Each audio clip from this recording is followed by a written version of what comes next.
Welcome back to another episode of On the Subject. I'm your host, Michael Velardo, co-founder and CEO of Subject, subject.com, subject.ai. You know where to find us. And today we have an incredibly special guest. We've had founders throughout different industries, but we've never had an EdTech founder. And this EdTech founder even says they like EdTech hot takes. So we're especially excited to have her on the show today. She's an incredible founder, leading a business, Edlink, where she's a co-founder and COO, right in the heart of Austin, one of our neighbors. Amanda Goodson, thank you so much for being on the show today. Thank you for having me, Michael. No, we really appreciate you being here today. You know, we're so excited to be your neighbor here, and also we're extremely happy customers, so there's an ad placement for you all here. Go Edlink, they're an incredible company to work with and really collaborative, but this is more about the founder journey. We wanted to really dive in and really bring the audience around because a lot of people really look to us for business advice and such. So, you know, what was it like for you? You know, it looks like you are a Longhorn, so you spent time in Austin beforehand, but like, where'd you grow up? Did you always want to be an entrepreneur? Tell us your story. I want to hear it.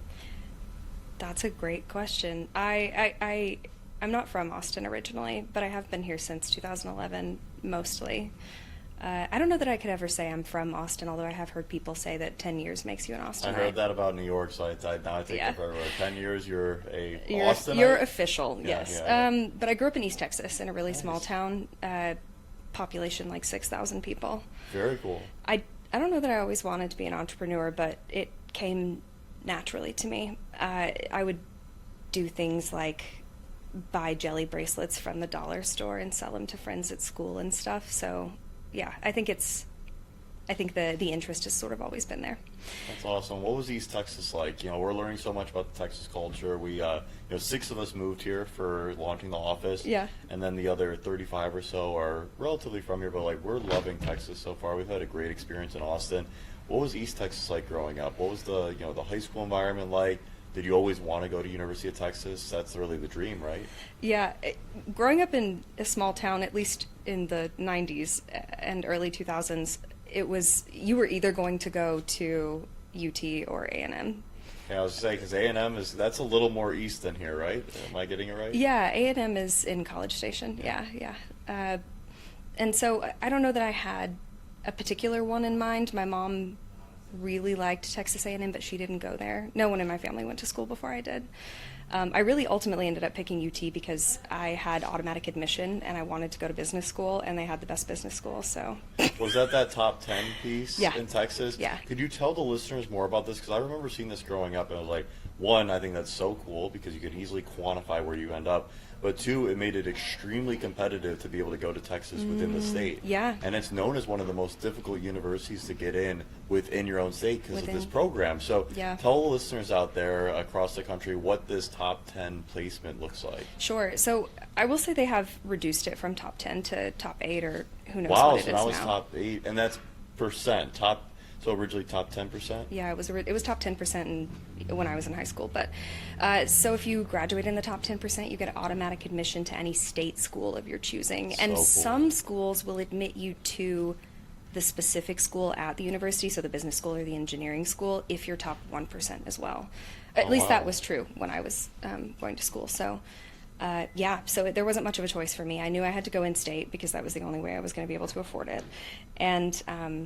And UT had the best business school, so I applied to one school. Love it. Hey, you got pretty good success rate. That's true. So you come to Austin, you're at an incredible school. Was Austin becoming a tech hub at this point, or what was the environment like? Of course, we're really new here, so when we see the skyline, we're like, this is so beautiful. But I know Austin has changed a lot in the last 10 years, so you've been here since 2011. What was it like when you got here? And did you always think like, I want to stay in Austin long term? Yeah, I think I knew I wanted to be in Austin long term.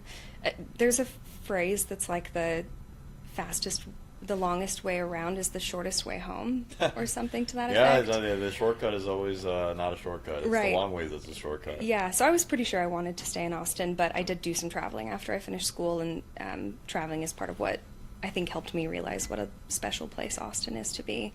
But as far as your question about what it was like to be in Austin then, I think it was blossoming as a tech hub, and part of this could be where I was in my own life and my awareness of the issue, but I don't think people referred to it that way then as much.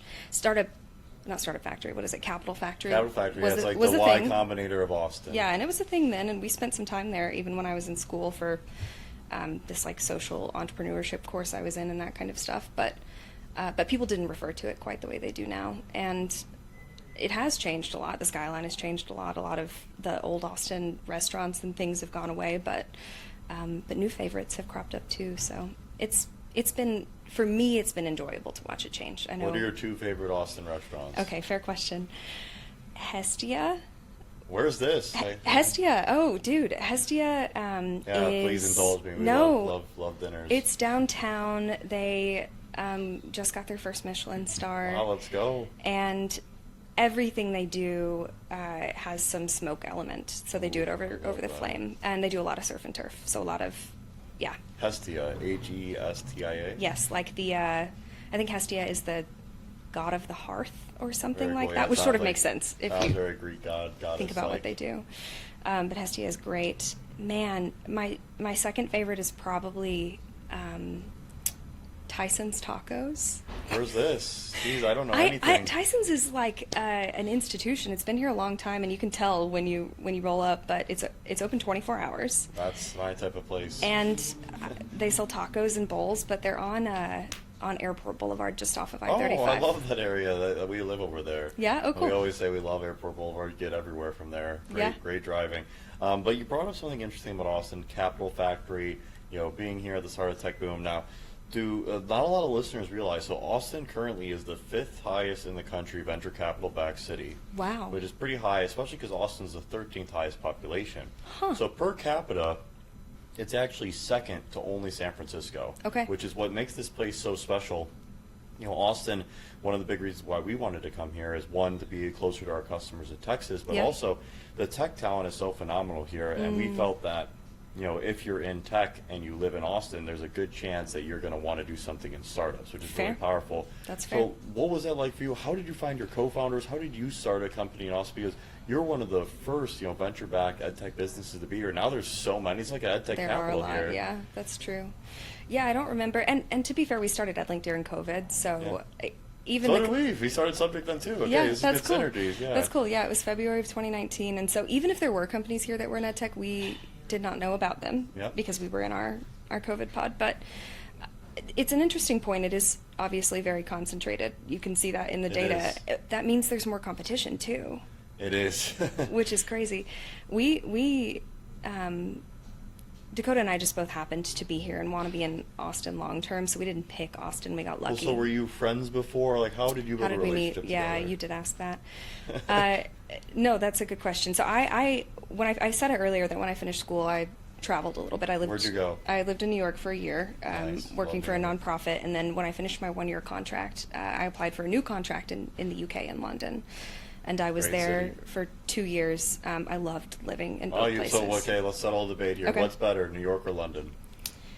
Oh, dude. That's a good clip.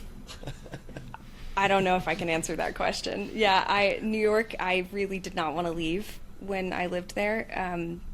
But the UK is just such a great hub if you want to travel. So I think it depends on what your I know. I really want to live in New York so bad. It's one of my dreams. So our first push to our board was to have our second office in New York, and they shot it down. And it was great advice, by the way, because one, I'm loving Austin, and Austin is better for our business. Good. But I really do want to live in New York at some point. But my wife and I went to London last summer, and now she's like, I want to live in London at some point. So that's why I'm looking for you to settle the debate. Listen, I will say, and I'm biased because I'm from Texas, but it was hard for me to live in London. Visiting London is incredible. It's so far away from family. It's so far away. That wasn't the biggest issue for me. For me, the biggest issue was the lack of sunshine. That's true. It's very great. It really affects your mood It does. in a way that you don't realize until you're 6 or 8 months into it, and you haven't had a good park day. No, you need the sun. The happiness comes from the sun. I love a good sunny morning. Yeah. And, I completely agree with you. And so you go from New York to London. Yep. You're working in these nonprofits. Yep. And then what happened? And then, so working in these nonprofits was the third, when I left, it was the third time in a row where I had worked at a company, crushed quota or whatever my goals were, and then for some reason related to, like, let's say bureaucracy or political stuff, not political like presidential elections, but like company internal politics. Yes, yeah. It's a real thing. Yes, yeah. But for one of those organizations. reasons, I would end up being forced out or asked to leave. Yep. And I just did not want to repeat that again. I was willing to work at mowing lawns if it meant I didn't have to do that again. So I came back to Austin to be close to family, to deal with a family situation, and was resolved to only work for people that I really respected. And I didn't have an opportunity beating down my door at the time, so I struck out to work for myself. I love that. Bet on yourself always. Yeah. The only thing I felt like I could confidently do was help founders find their very first customer. So I started asking. Yeah, I think it really would hard be. to do. I never really got to do it because I met Dakota really quickly. Yeah. But so I started asking around in my personal network who knew someone that had started a company, and a friend of mine that I knew from college introduced me to Dakota. Our first meeting, fun fact, was at Oil Can Harry's on 4th Street. Nice, let's go, 4th Street. Yeah. So we met there and we had a drink and talked, and there wasn't anything immediately obvious, but as fortune would have it, 2 days later, his sales dude quit, and I think as old as time. Yep, I think he had reached a point of frustration with the difficulties of running this company that he was running at the time, that he said, can you come help me figure out if this is like a product problem or a sales problem? What did you find out? I'm actually just so curious, because this is something that startups debate all the time. Yeah. Products, and by the way, I always like to say, like, hey, you got to do a little bit of both. Like, let's not, it doesn't have, just like everything in society these days on social media, everything's so polarizing, binary.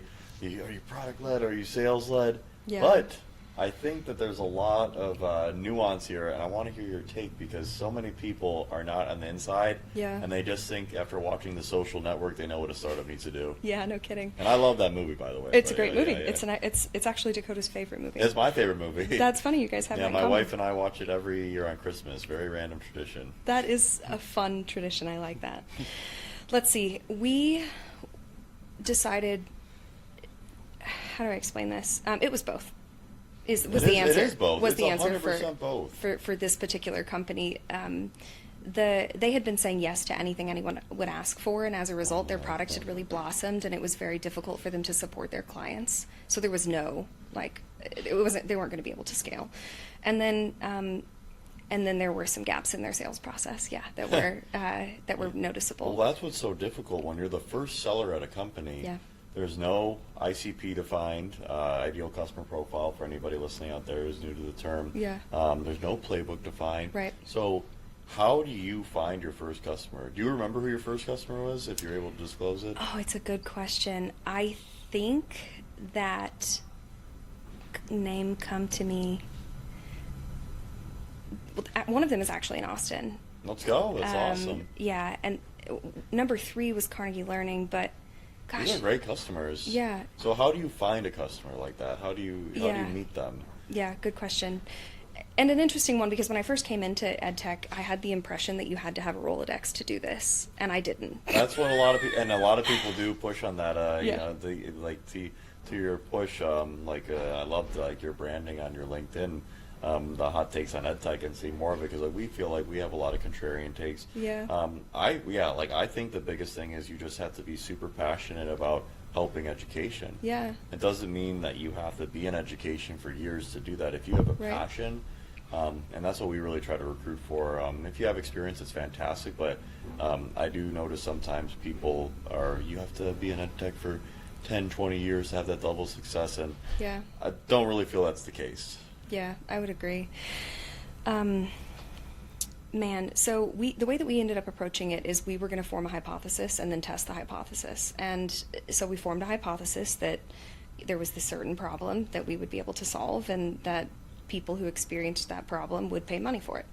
And that's how we tend to approach things. And so the answer is both. If we can't prove our hypothesis out, then we need to form a different hypothesis and try and prove that out.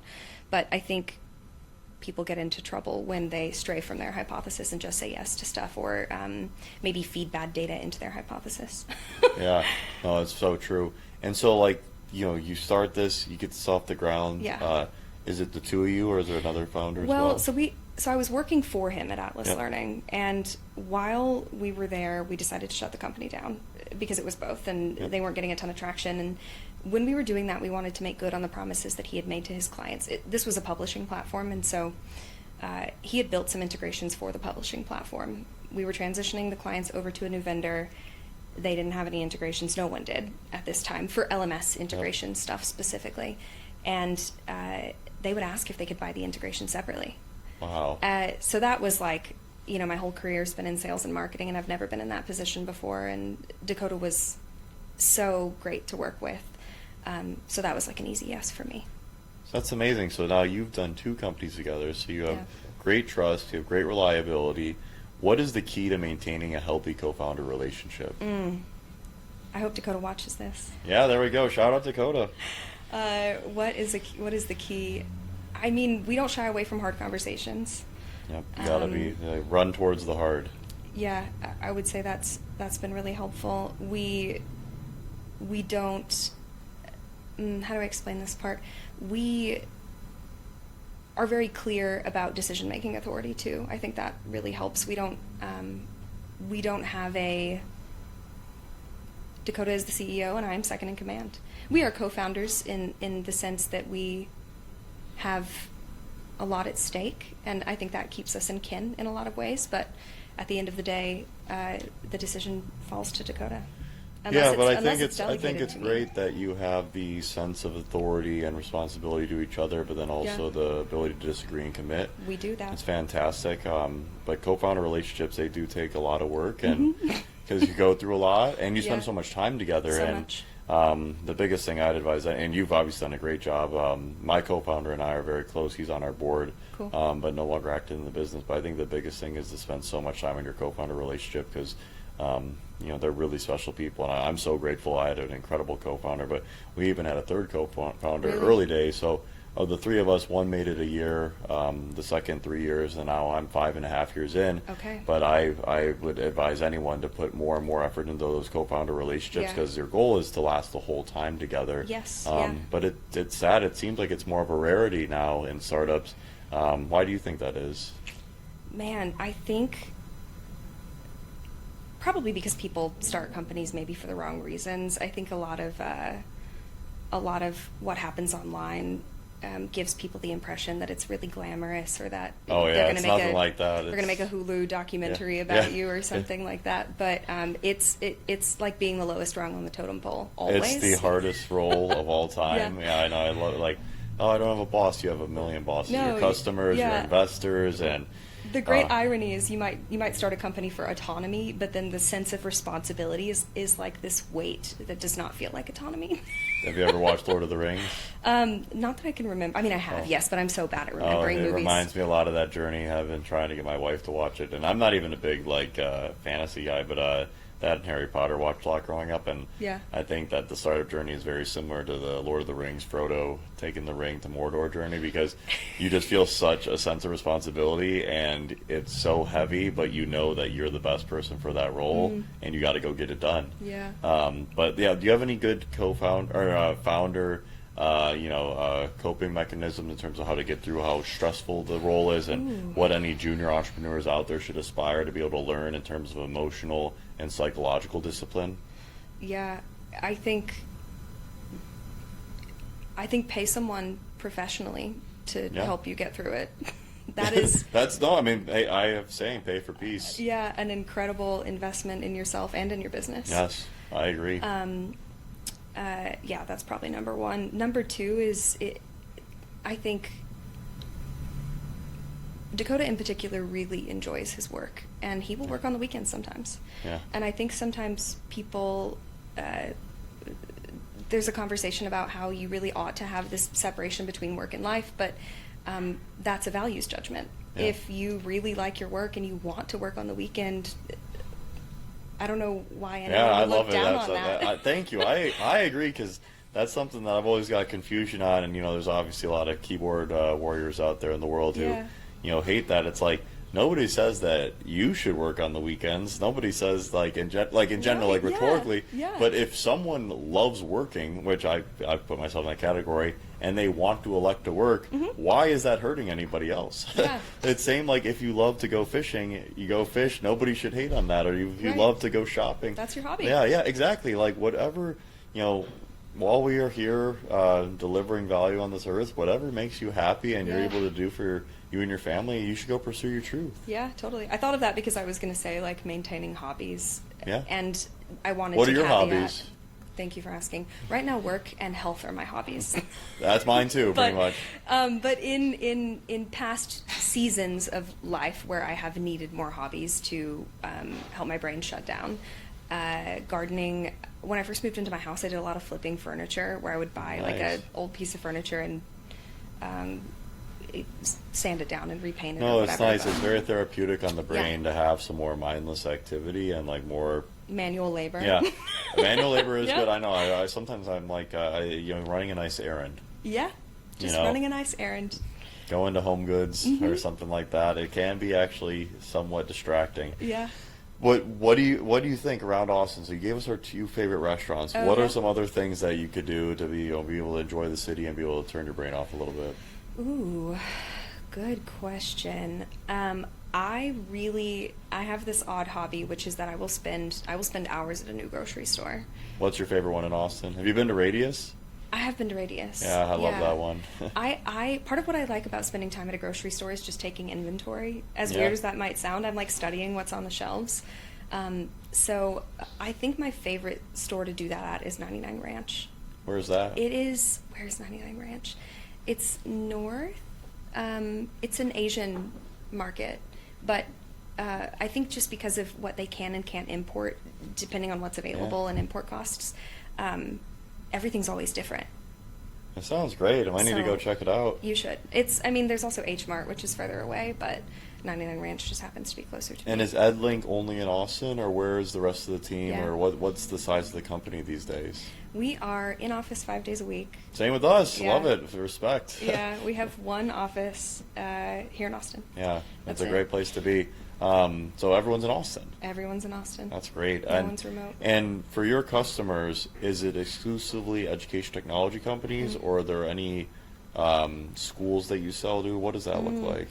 All of our clients have an EdTech product. Some of them do have products that aren't exclusively EdTech. Oh, cool. So what do you think of the difference between working with those companies and the exclusively EdTech companies? We work with those companies less because we try to stay focused on Yeah, the focus is a superpower. our niche, Yeah, but saying no is good. I will say for the companies that we work with who have a divided focus, where they have an education-facing product and then like a product that services some other kind of industry, they don't want to spend, how do I say this politely? Their education product is not their cash cow. Yeah. And so they are thinking about how they can partner more often than build. And so those relationships are really good. And how do you acquire customers typically? Like for us, we're huge at conferences. Is that the Yeah. same for you, or is it more cold outbound? Like what's like the process and methodology look like for a Yeah. business like yours? Fair. When I started EdLink, like I mentioned, we didn't have. Well, Dakota had a little bit of a network in EdTech, Yeah. so I would be fibbing to say that we didn't have some leads. We did, and some of our first clients, Carnegie Learning being one of them, was from those initial relationships that Dakota had built at Alice Learning. But everything else was cold outreach. We didn't start visiting conferences until like year 2 or 3, and they've been lovely. It is. They're amazing for sales. I would have never Yeah. guessed that coming into this. I'd never Right. been in a conference-led business either. sales strategy. Me either. It's amazing what people will share with you in person that they won't share over Zoom. In person is magic. That's why we're in person for work. Yeah, Yeah. like what was that like getting everyone back in person for you all? We were never remote. Love it. Even Even better.